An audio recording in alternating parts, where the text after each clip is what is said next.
Hello everyone, नमस्कार, आदाब, सत श्री अकाल एंड केम टू एंड जय हिंद प्यारे प्यारे साथियों। कैसे हैं आप सब लोग? आई होप कि आप बहुत अच्छे होंगे, तंदुरुस्त होंगे, मस्त होंगे और जबरदस्त भी होंगे। आज मैं आप लोगों के बीच में आज एक पर्टिकुलर एक सेशन लेकर आया हूं जिसमें आप और हम बात करेंगे एक ऐसी खुशखबरी की जो बरसों से जिसका इंतजार था वो आज पूरी हो रही है।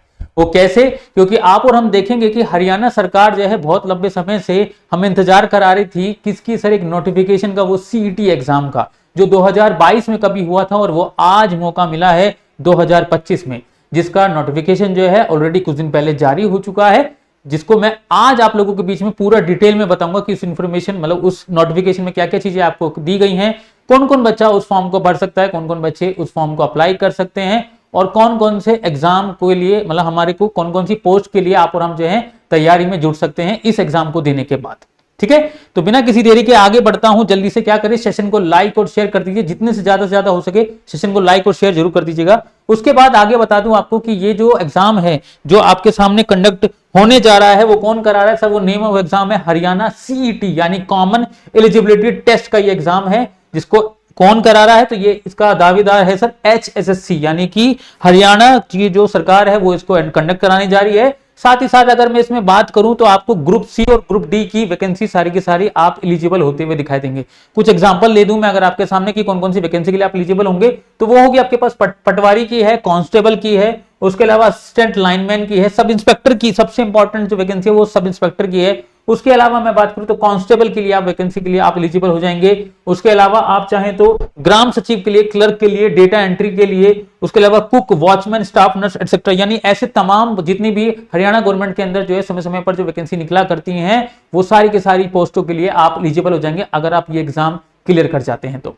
और आगे अगर मैं बता दूं तो आप देख सकते हैं इसका नोटिफिकेशन जो जारी हुआ था वो 26 मई को जारी हो चुका है रात को, और इसका जो आपकी फॉर्म फिलिंग है वो भी स्टार्ट हुई हुई है, जिसमें आप अभी जो है अपनी फॉर्म फिल कर सकते हैं। ये फॉर्म फिलिंग कब से स्टार्ट हुई थी सर? ये 28 मई से स्टार्ट हो चुकी है। उसके अलावा इसकी अंतिम तारीख कौन सी है? इंपॉर्टेंट बात होती है कि अंतिम तारीख कौन सी, क्योंकि बहुत सारे बच्चे ऐसे होते हैं जो अंतिम दिनों में भरते हुए दिखाई देते हैं, फिर उसमें बहुत सारी हर्डल्स आते हुए दिखाई देते हैं। कई बार क्या होता है कि भाई आपने फॉर्म फिलिंग करी, उसकी पेमेंट नहीं हो पा रही है, या आपका जो है वो वेबसाइट ओपन नहीं हो रही, बहुत सारे हर्डल्स आते हुए दिखाई देते हैं। बिना किसी देरी के आप इन परेशानियों से जूझते जो है बचें। वो कैसे कि आप जो है 12 जून से पहले पहले जो है अपनी फॉर्म फिलिंग कर लें, क्योंकि वो अंतिम तारीख है। उसके अलावा अगर मैं बात करूं तो पेमेंट करने की आपके पास जो लास्ट अंतिम तारीख होगी वो होगी 14 जून रात के 12 बजे तक, यानी 11:59 तक आप जो है अपनी पेमेंट को कर सकते हैं, लेकिन आप कोशिश कीजिए कि आप उससे पहले ही कर दें। एक और इंपॉर्टेंट न्यूज है आप लोगों के लिए जो इस बारी आपको देखने को मिली है इस नोटिफिकेशन में, अगर मैं बात करूं तो वो कौन सी होगी? वो ये वाली बात कही गई है कि आपको अगर आप जो है किसी कैटेगरी को बिलोंग करते हैं, यानी आप SC ST OBC कैटेगरी को बिलोंग करते हैं, तो आपके पास जो वो सर्टिफिकेट है वो 1/4/2025 यानी कि आपके पास 1 अप्रैल 2025 के बाद का होना चाहिए। ये वाली बात का ध्यान रखेंगे, ठीक है। उसके अलावा परीक्षा तिथि जो है वो आपको जल्द ही बता जाएगी, तकरीबन मान के चलते कि 3 से 4 महीने के बाद आपका यह एग्जाम हो जाएगा, ठीक है। और उससे पहले भैया आपका जो है क्या दे दिया जाएगा, आपको आपका एडमिट कार्ड भी रिलीज कर दिया जाएगा। उसके अलावा बात आती है कि एज एलिजिबिलिटी की, कौन कौन से बच्चे हैं जो इसके लिए एज के लिए एलिजिबल होते हुए दिखाई देंगे।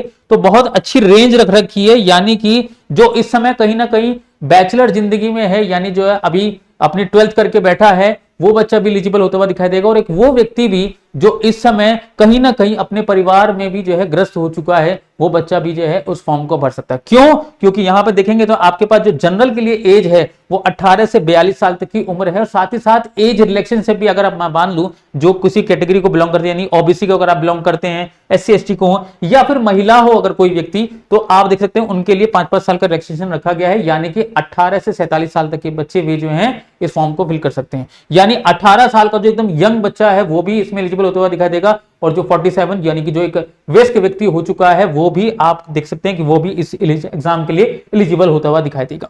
उसके अलावा अगर मैं बात करूं तो भाई इसमें आपको क्वालिफिकेशन क्या क्या चाहिए, तो आपके पास ज्यादा उन्होंने कुछ नहीं मांगा कि आप जो है 12th पास आउट होने चाहिए अगर आप ग्रुप सी की वैकेंसी भरेंगे आने वाले समय में। तो साथ ही साथ आपके पास एक और बात कही गई कि अगर आप जो है ग्रुप सी के लिए एलिजिबल हो रहे हैं और अगर आपके पास जो है 12th में अगर आपने मार्क्स मतलब अगर आपने 12th पास कर रखी है, परसेंटेज के लिए कुछ भी नहीं बोला गया अभी तक, सिर्फ आप 12th पास होनी चाहिए, और आपके पास 10वीं के अंदर आपके पास हिंदी या संस्कृत में से कोई एक सब्जेक्ट होना जरूरी है, ये भी बात का ध्यान रखिएगा। उसके अलावा अगर आप जो है ग्रुप डी की वैकेंसी के लिए भरते हैं तो आपके जो है कितना 10th पास होने चाहिए, यानी कि आप मैट्रिक पास हुए हुए होने चाहिए।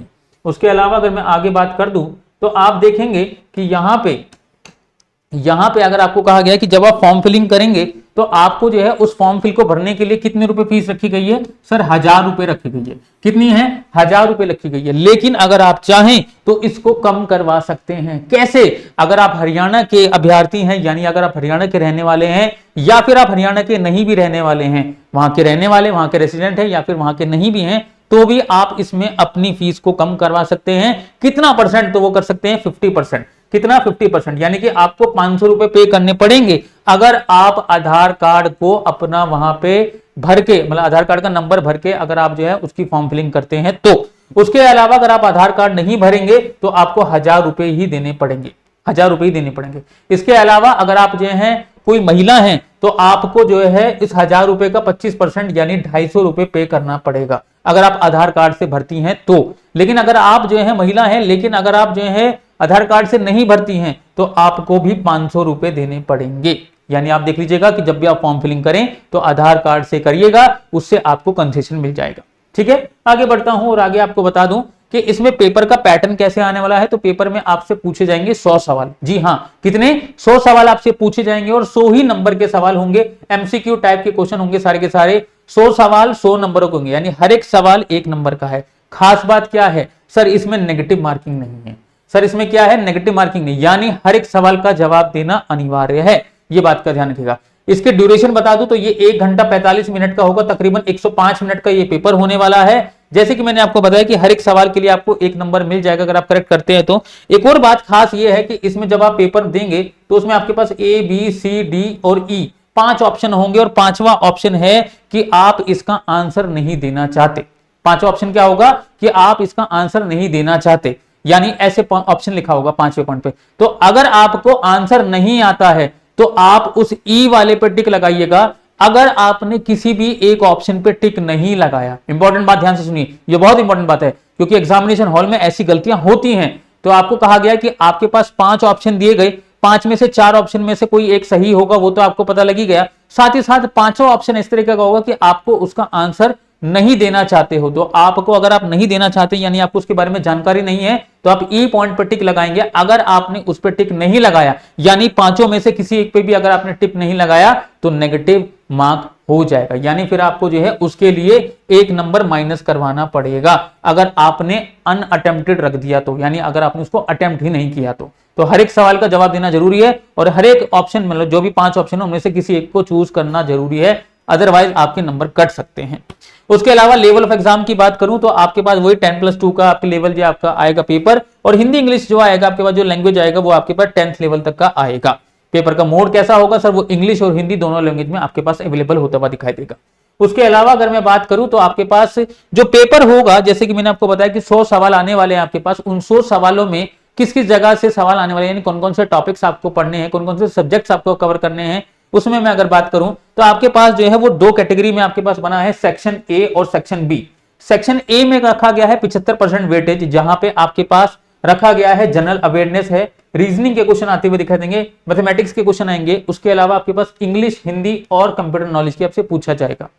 उसके अलावा अगर मैं बात करूं तो आपके पास 25% का जो वेटेज होगा वो आपके पास होगा सेक्शन बी को लेके, और सेक्शन बी के अंदर आपके पास जो हरियाणा का जो जीके आता है, हरियाणा का जो स्टैटिक जीके है, उसके बारे में बहुत अच्छे से जानकारी होनी चाहिए क्योंकि उसी पे ही सारे का सारा दावोदार है। उसके history, current affair, literature, geography, environment, culture etcetera of Haryana, यानी हरियाणा का आपको जो है स्टैटिक जीके और हरियाणा का जो आपका जनरल करंट अफेयर है उसके बारे में बहुत अच्छी जानकारी हो, क्योंकि इंपॉर्टेंट पार्ट यहीं रुका हुआ है। 25% वेटेज यहाँ पे है, यानी 25% आपको यहाँ मिलेंगे, 75% यहाँ, कुल मिला के 100 नंबर का पेपर होता हुआ दिखाई देगा। ठीक है, उसके अलावा अगर मैं बात करूं तो आपके पास ये जो आप जो सीईटी का एग्जाम देंगे ये कब तक एलिजिबल रहेगा, यानी आप कब तक इसको जो है वैलिड मान सकते हैं। इसकी वैलिडिटी की मैं बात करूं तो जब आप एग्जाम देंगे तो तब से लेके 3 सालों तक के लिए ये आप इसके लिए एलिजिबल होते दिखाई देंगे, यानी कि उस समय के दौरान, इन 3 सालों के अंदर अगर आपके पास कोई भी वैकेंसी निकलती है जो हरियाणा गवर्नमेंट की तरफ से निकलेंगी तो आप समय समय पर उनको भर सकते हैं, ये आपके लिए हो जाएगा। 3 साल के बाद इसकी वैलिडिटी खत्म हो जाएगी। और अगर आप चाहें तो इसमें एक और बात भी लिखी गई है कि अगर कैंडिडेट जो है इंप्रूव करना चाहता है अपना स्कोर कॉमन एलिजिबिलिटी टेस्ट में, तो वो मल्टीपल टाइम्स देके जो है उसको इंप्रूव भी कर सकता है। फॉर एग्जांपल, अगर आपका जो स्कोर कम आया और आपको लगता है कि भाई इससे मेरा कुछ नहीं होने वाला, तो नेक्स्ट टाइम जब सीईटी का एग्जाम होगा तो आप जो है उसको भर के अपने स्कोर को इंक्रीज कर सकते हैं। और जो भी कैंडिडेट इस फॉर्म को भरेंगे, मैं आपको बता दूं कि जो जनरल कैटेगरी से हैं उनको 50% नंबर लेकर आना कंपलसरी है।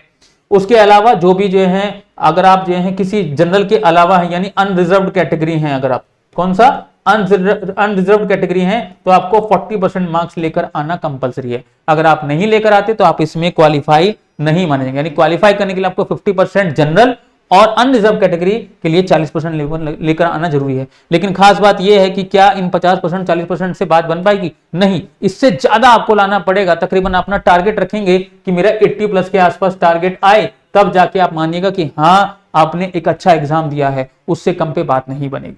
ठीक है, तो आई होप कि आपके लिए ये जानकारी बहुत अच्छी रही होगी और मेरी जानकारी से आप खुश भी होंगे। तो अगर आपको सेशन अच्छा लगा हो और जानकारी अच्छी लगी हो तो सेशन को लाइक जरूर कर दीजिएगा और साथ ही साथ अपने दोस्तों में भी जो इस वैकेंसी को भरने चाह रहे हैं उन तक भी ये शेयर कर दीजिएगा। Bye bye, take care and जय हिंद साथियों, थैंक यू सो मच।